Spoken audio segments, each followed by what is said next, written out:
السلام عليكم ورحمة الله وبركاته. إلهي وحوليه وإن تتولوا يستبدل قوما غيركم ثم لا يكون أمثالكم. ومد كمدا آيات سورة محمد كجرة حداد إلهي وحوليه جيستان وحن ذكو بدل دونا قوم أن إذن كان إذن لم ينقن دونين لبضن نينكا وحال هذا رشيد ونين نصرانية أو عانا أصل كيسو مروكاني هاي نينكا وحال هذا جيك ونين نصراني أهان شري كاثوليكا haddana diinta islaamka soo galay ninkan rashiidna muslim buu ahaan jiray reer Morocco ah diinta masiixiyadu aaday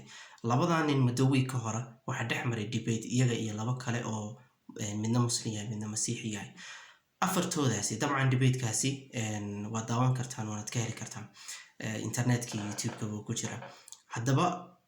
labadaas nin waxaan awood u saarayaa labadan ninkan wuxuu ka tagay diinta islaamka wuxuu aaday diinta masiixiyada diinta islaamka iyo diinta masiixiyada ay labadani ka kala imaadeen debate-kana way iska hor imaadeen diinta masiixiyadu usuusheedu mangal ma aha waana ta ku kaliftay ninkani inuu uga soo baxo oo uu ka imaado oo uu isaga tago diintaasi masiixiyadu islaamka raadsado maadaama ayna mangal ahayn sababta ayna mangal asalkeedu u noqon waayay mid aan la fahmin waxa kamid ah oo isagu ka tagay waxa kamid ah oo uu sheegay Trinity-ga kamid ah yani in uu Ciise Ilaahay yahay uu Holy Ghost-igu Ilaahay yahay the Father-na uu Ilaahay yahay kow laba iyo saddex laakiin haddana ayna saddex ahayn oo ay yihiin hal waata aan ilaa hadda caqli qaada iyo si loo dhigaba la garan laayeen xal loo hayn asalka aan sugnayn awgeed ee aan caqliga khilaafsan ayaa uu uga tagay oo uga imid diinta masiixiyada wuxuuna imid islaamka intaa un ma aha labadan nin dhaqan Moroccan ayuu ninkani ka imiday maantana wuxuu ka xiran yahay dhaqankaasi suud buu ka xiran yahay oo ka dhaqanka kale ku labisan ninkani dhaqanka reer galbeedka ka imiday dharkii Moroccan ku labisan yahay ninkani reer Morocco ahaa ninkana waa reer Mareykan ninkani maanta masiixi buu noqday inuu reer Mareykan u ekaado rabaa ninkana wuxuu ahaan jiray masiixi wuxuuna noqday uu dabcan u ekaado dadka muslimiinta Morocco ninkani wuxuu ku qanacsan yahay halka uu joogo oo ah inuu western-ka imiday ninkana waxa uu ka cararayaa dhaqanka khaniisiinta iyo waxyaabahaasi western-ka iyo reer galbeedka oo runtii heer aad u liita maraya oo ay kamid tahay foolxumada halkay maraysan idin tusay sawirkan aad arkaysaan labadaasi waa laba nin oo khaniis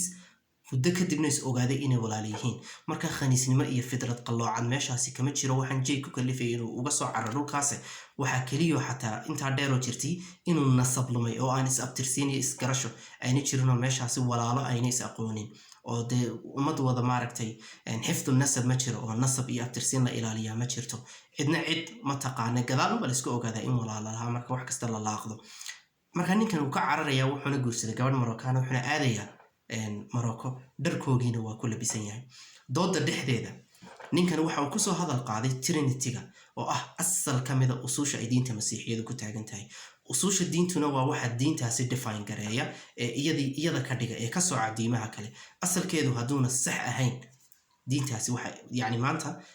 qul huwallahu ahad hadaan islaamku tawxiid hadaan jirin islaam waxa la yiraahdo ma jiro iyagana waa saas oo kale Trinity hadii ayna jirin wax masiixiya la yiraahdo ma jirto ninkaasi asalkaas ayaa uu soo hadal qaaday waa ay ku dhici waayeen inay ka hadlaan oo ay cid ka hadli kartaa ma jirto sinaba laguma qancin karo wax intay saddex yihiin haddana hal isku ah sinaba kuma noqon karto marka ninkaasi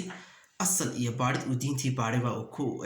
uga imid diinta masiixiyada u soo aaday islaamka ninkana masiixiyada wuxuu uga aaday waxyaabo cuqdado u gaar ah oo shakhsiya oo markii uu sheegtay kamid ahayd inuu aabihii hooyadii dili jiray Allahu a'lam laakiin waa nin been looga bartay inuu aabihii dili jiray waxba diinta kama sheegayso inuu aabihii hooyadii dili jiray waana been oo waxa weeyaan ninkani shaqadiisaba ahba inuu ka been abuurto muslimiinta iyo islaamkaba